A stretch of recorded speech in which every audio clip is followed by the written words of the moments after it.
Hello friends, Chanakya academy में आप सभी को अश्वनी सर का नमस्कार। आज हम बहुत ही इम्पोर्टेंट लेक्चर लेके आप लोग के सामने आए हैं।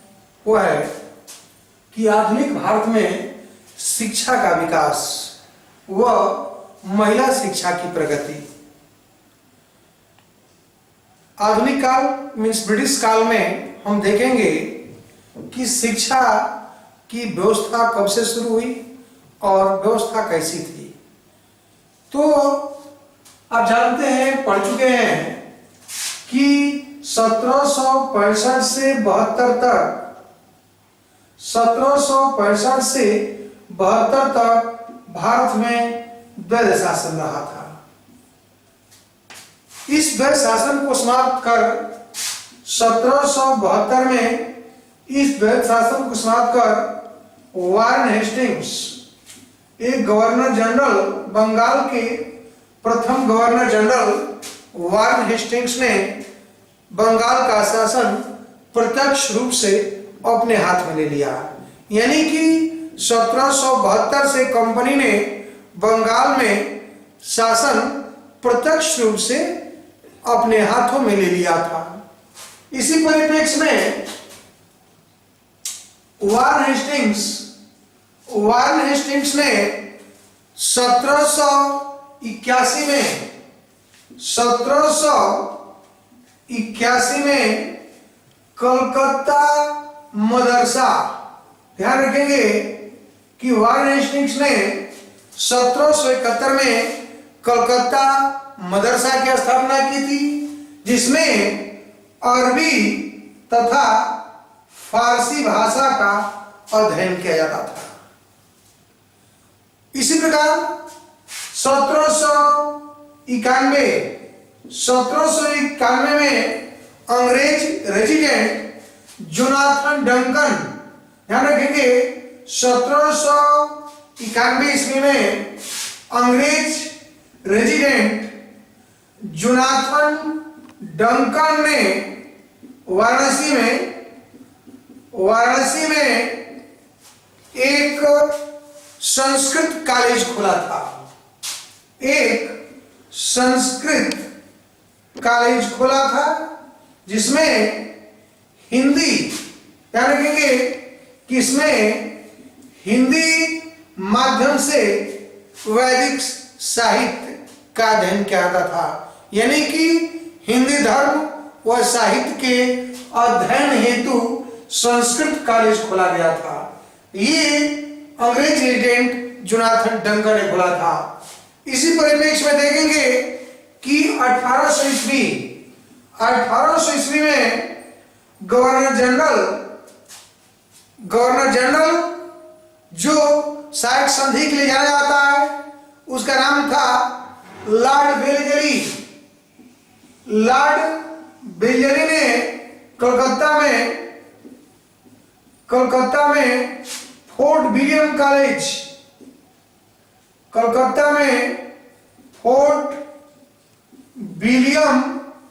कॉलेज की स्थापना की। 1800 ईस्वी में लॉर्ड वेलेस्ली ने कलकत्ता में फोर्ट विलियम कॉलेज खोला था। इसमें उन अंग्रेज अधिकारियों को शिक्षित किया था ताकि वो भारतीय रीति रिवाजों व परंपराओं से परिचित हों। तो फोर्ट विलियम कॉलेज स्थापित करने के पीछे लॉर्ड वेलेस्ली का उद्देश्य था कि भारतीय रीति रिवाजों व परंपराओं से अंग्रेज अधिकारियों को परिचित कराया जाए। यद्यपि सफल नहीं हुआ, आगे चलकर 1802 में इस कॉलेज को बंद कर दिया गया था। लेकिन सरकार का ध्यान पहली बार, ध्यान रखेंगे कि शिक्षा पर सरकार का ये पहली बार ध्यान 1813 के चार्टर एक्ट में आया था। 1813 के चार्टर एक्ट में प्रावधान था कि शिक्षा के विकास हेतु ये सरकार 1 लाख वार्षिक व्यय करेगी। ध्यान रखेंगे कि पहली बार सरकार का ध्यान गया था 1813 के चार्टर एक्ट में कहा गया था कि प्रतिवर्ष सरकार 1 लाख रुपया शिक्षा पर व्यय करेगी, लेकिन यह विवाद रहा।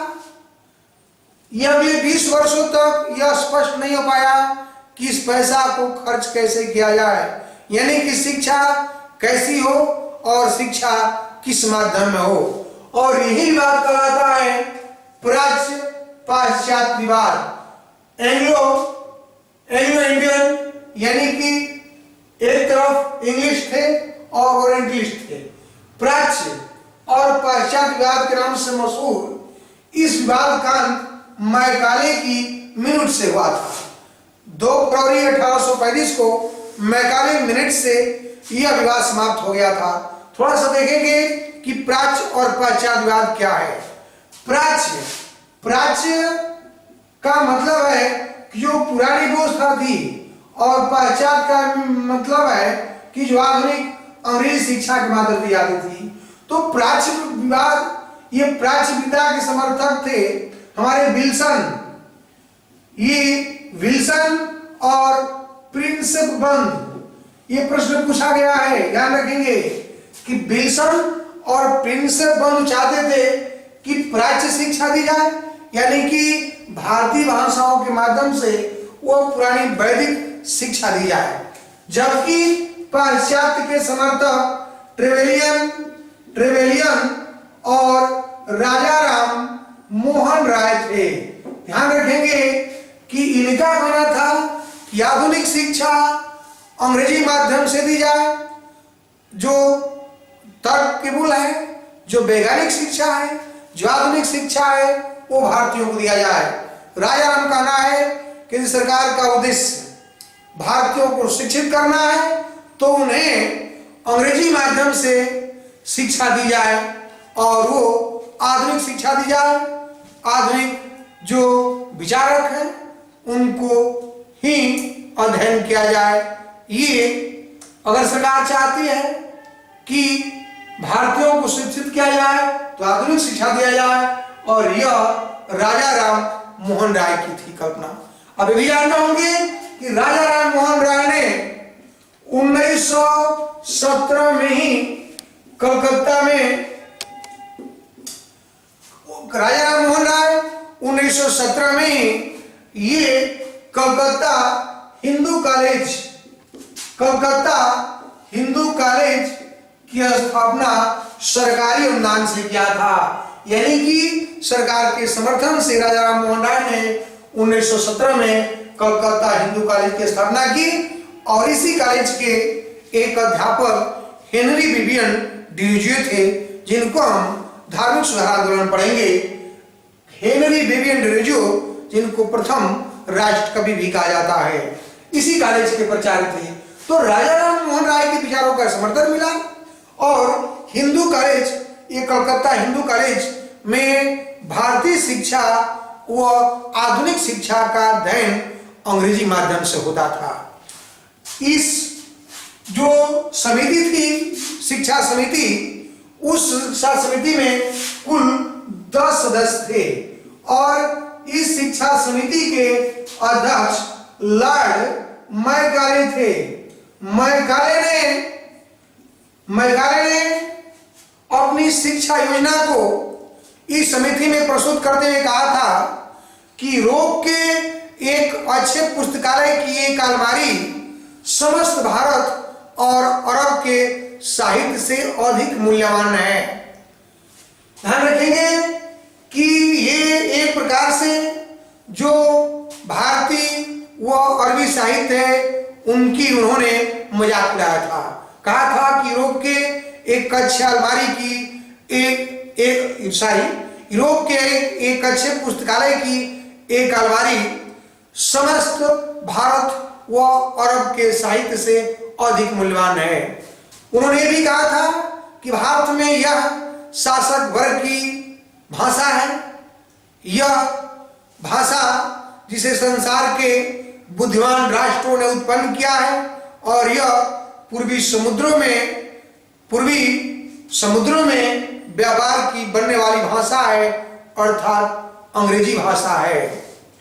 वास्तव में मैकाले का उद्देश्य भारतीयों को शिक्षित करना नहीं था, बल्कि मैकाले एक पुरुषों की एक ऐसी श्रेणी बनाना चाहते थे जो रक्त और रंग से भारतीय हो किंतु विचार से अंग्रेज हो। वस्तु उनका उद्देश्य कभी भी भारतीय को शिक्षित करना नहीं था। वह दुभाषी श्रेणी के लोग बनाना चाहता था। वह विप्रेशन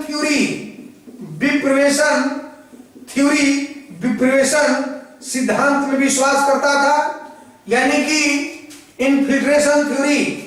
मैकाले की इन्फिल्ट्रेशन थ्योरी थी कि ऊपर के वर्गों से नीचे के वर्ग, यानी कि ऊपर से कुछ लोग बोलेंगे और पढ़े लिखे लोग अपने नीचे वाले को समझाएंगे, यानी कि यह रिस कर छन कर ऊपर से नीचे तबके तक जाएगी।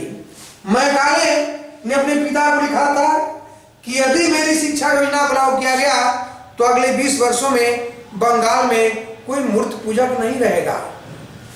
ये मैकाले मिनट्स, ये 2 फरवरी 1835 को मैकाले मिनट्स के द्वारा इस शिक्षा नीति यानी कि भारतीयों को अंग्रेजी में शिक्षा देने की परंपरा या नियम शुरू हुआ था। तो पश्चात ये मैकाले मिनट्स के द्वारा समाप्त कर दिया गया था। नेक्स्ट पढ़ेंगे वुड्स डिस्पैच 1854। ध्यान रखेंगे कि ये बोर्ड ऑफ कंट्रोल के प्रमुख चार्ल्स वुड ने भारत की भावी शिक्षा नीति हेतु एक बृहद योजना, एक बड़ी योजना बनाई थी, जिसे इसी वुड डिस्पैच को ये भारतीय शिक्षा का मैग्ना कार्टा, कई बार प्रश्न पूछा गया है कि वुड्स डिस्पैच को ये भारतीय शिक्षा का मैग्ना कार्टा या इसे आधुनिक शिक्षा का आधार भी कहा जाता है। इसमें प्रारंभिक शिक्षा से लेकर उच्च शिक्षा तक की योजना थी। इसमें कहा गया था कि सरकार शिक्षा का दायित्व अपने कंधों पर ले। सरकार शिक्षा का दायित्व अपने कंधों पर ले और सरकारी अनुदान के द्वारा ये जो निजी प्रयत्न है उन निजी प्रयत्नों को प्रोत्साहन दिया जाए, यानी कि जो लोग स्कूल कॉलेज खोलना चाहते हैं उनको सरकारी अनुदान देकर सहायता किया जाए। ये आपके वुड्स डिस्पैच की योजना थी। ये भी कहा गया था कि प्रत्येक प्रांतों में लोक शिक्षा निदेशक के तहत लोक शिक्षा विभाग की स्थापना हो।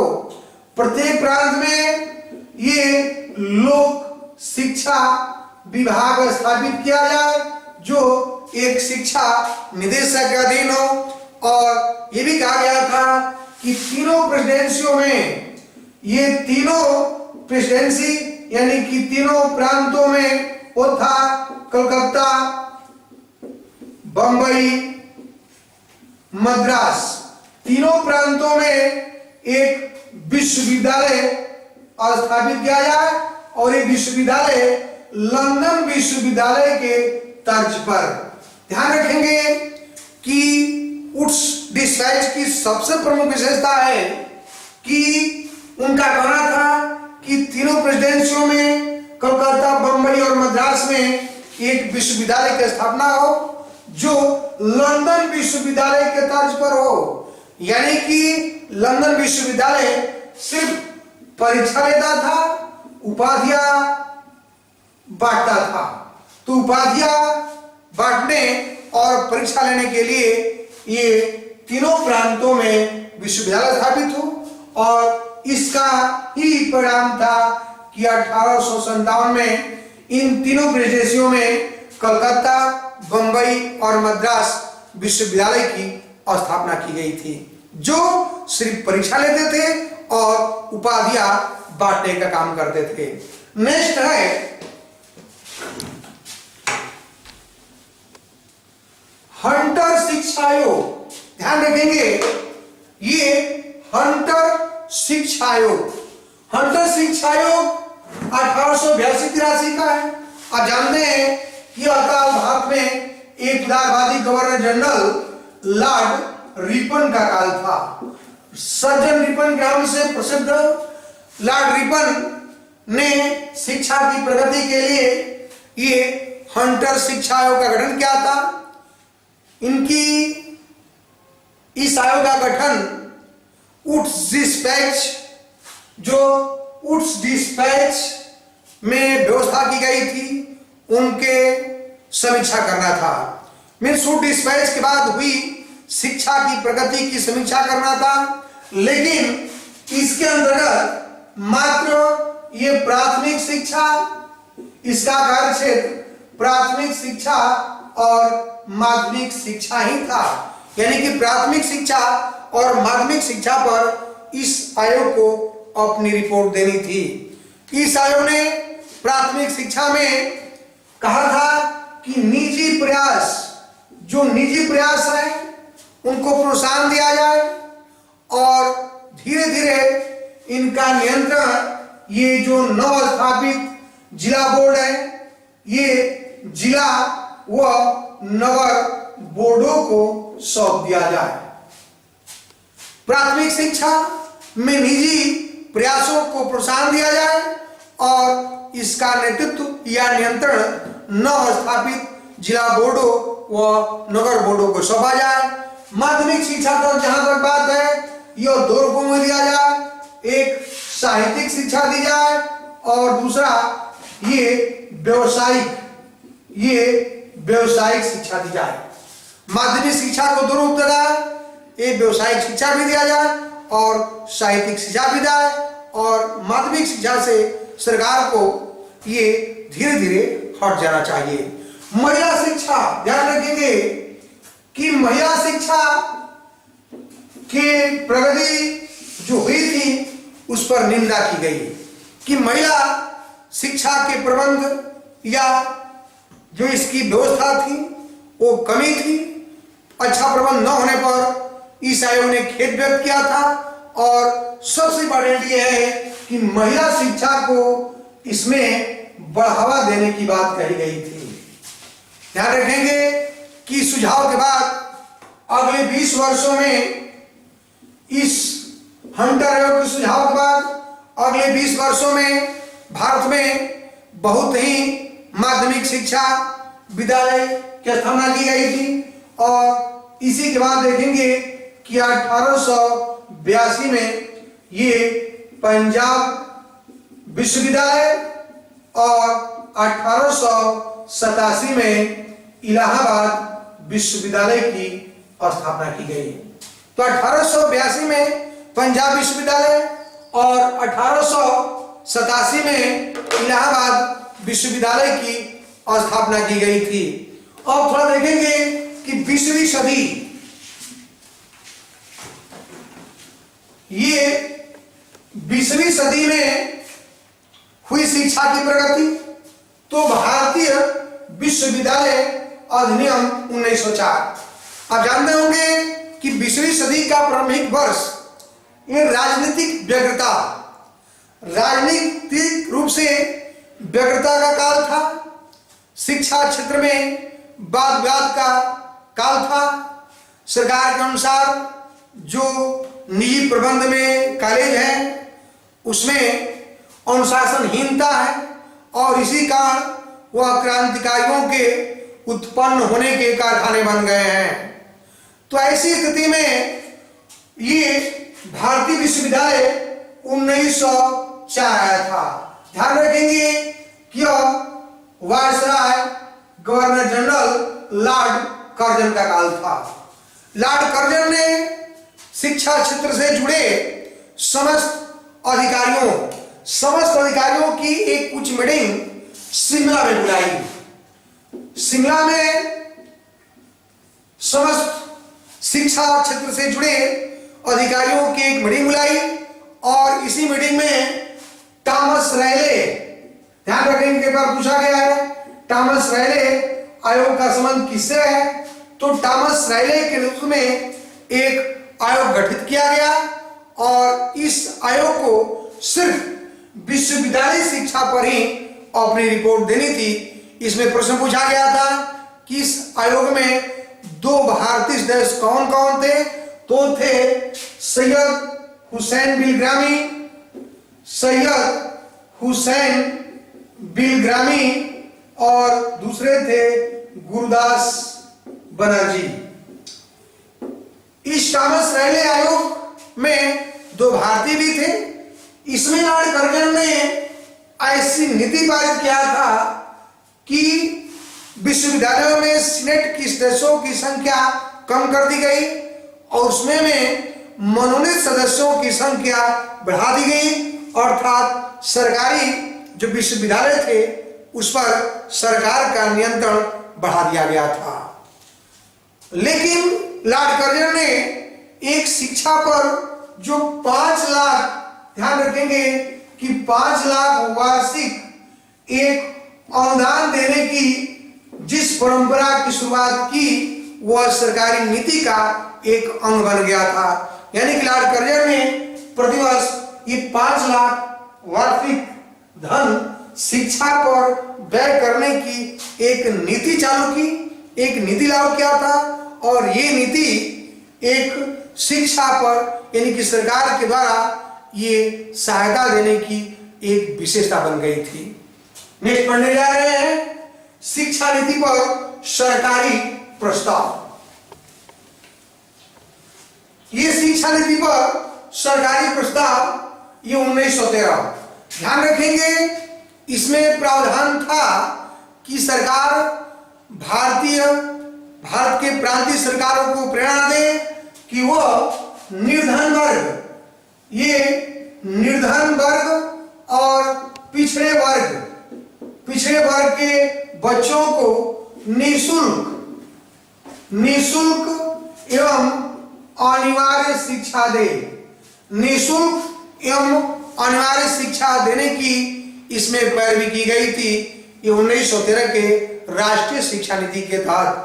यद्यपि आप जानते होंगे कि बड़ौदा रियासत ये गुजरात के बड़ौदा रियासत ने अपने यहाँ 1906 से ही ये निःशुल्क और अनिवार्य शिक्षा देना शुरू कर दिया था। ये प्राथमिक शिक्षा, निःशुल्क और अनिवार्य शिक्षा देने का काम ये बड़ौदा रियासत ने 1906 में ही किया था और कांग्रेस के अध्यक्ष 1905 में कांग्रेस के अध्यक्ष गांधी के गुरु गोपाल कृष्ण गोखले ने भी केंद्रीय विधानसभा में ऐसा प्रस्ताव रखा था और उसी का परिणाम था कि 1913 के सरकारी नीति में निर्धन और पिछड़े वर्ग के बच्चों को प्राथमिक शिक्षा निःशुल्क और अनिवार्य रूप से प्रबंध करने की सिफारिश की गई थी।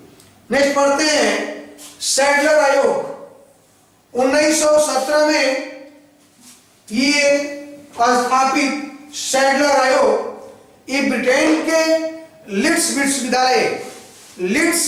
विश्वविद्यालय के ये कुलपति थे डॉक्टर M.E. सैडलर। ध्यान रखेंगे कि सैडलर आयोग ब्रिटेन के लीड्स विश्वविद्यालय के उप कुलपति vice chancellor doctor M.E. Sadler की अध्यक्षता में यह आयोग गठित हुआ था और इसमें भी 2 भारतीय थे, जियाउद्दीन अहमद। ध्यान रखेंगे जियाउद्दीन अहमद और आशुतोष मुखर्जी। ये सैडलर आयोग में 2 भारतीय थे, जियाउद्दीन और आशुतोष मुखर्जी।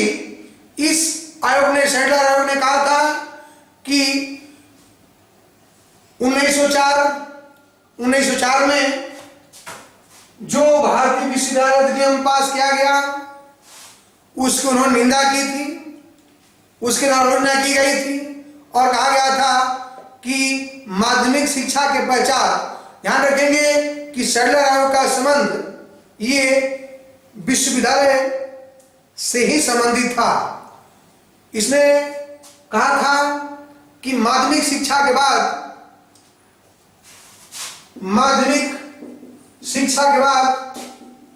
विश्वविद्यालय शिक्षा में प्रवेश दिया जाए। स्नातक की उपाधि, ये स्नातक यानी कि डिग्री उपाधि करने के लिए 3 वर्ष का अध्ययन हो और महिला शिक्षा के विकास से, महिलाओं की शिक्षा विकास नहीं हुआ था तो महिला की शिक्षा विकास से एक बोर्ड का गठन हो। ये सैडलर आयोग की प्रमुख सिफारिशें थी। अब जानते हैं कि सैडलर आयोग की रिपोर्ट का आधार था कि 1916 से 1921 के बीच भारत में बहुत से विद्यालय खोले गए थे। इसी आयोग का परिणाम था कि 1920 में आपके अलीगढ़ विश्वविद्यालय, 1921 में लखनऊ विश्वविद्यालय, इसी प्रकार आपके मैसूर, पटना व वाराणसी विश्वविद्यालय की स्थापना हुई थी। 1916 से 21 के बीच ये भारत में बहुत से विद्यालय खोले गए, जैसे 1920 में अलीगढ़ विश्वविद्यालय, 1921 में लखनऊ विश्वविद्यालय, इसी प्रकार मैसूर विश्वविद्यालय, पटना व वाराणसी विश्वविद्यालय की स्थापना हुई थी। नेक्स्ट पढ़ने जा रहे हैं हार्टोग समिति। नेक्स्ट हार्टोग समिति 1929, जिसमें भारत में साइमन कमीशन आया था।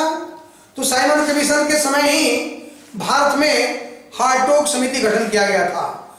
सर फिलिप हार्टोग, ये सर फिलिप हार्टोग की अध्यक्षता में यह कमेटी गठित हुई थी।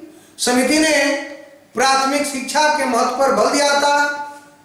प्राथमिक, ध्यान रखेंगे कि प्राथमिक शिक्षा के महत्व पर बल दिया था, लेकिन इसने अनिवार्य शिक्षा की निंदा की। ये सबसे इंपॉर्टेंट है कि हार्टोग समिति की रिपोर्ट में ये प्राथमिक शिक्षा के महत्व पर बल तो दिया गया, लेकिन अनिवार्य शिक्षा की इसके द्वारा निंदा की गई थी। विश्वविद्यालय में जो विवेकहीन प्रवेश हो रहे थे, विश्वविद्यालय में विवेकहीन प्रवेश पर रोकने की भी पैरवी की गई थी। ये थी फिलिप हार्टोग समिति की रिपोर्ट। नेक्स्ट, वर्धा योजना 1937। ये वर्धा योजना 1937, ध्यान रखेंगे कि गांधी ने अपने पत्र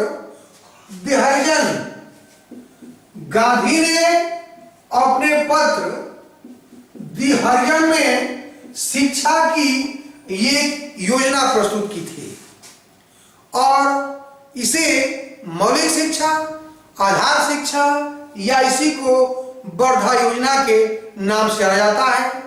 इसको जाकिर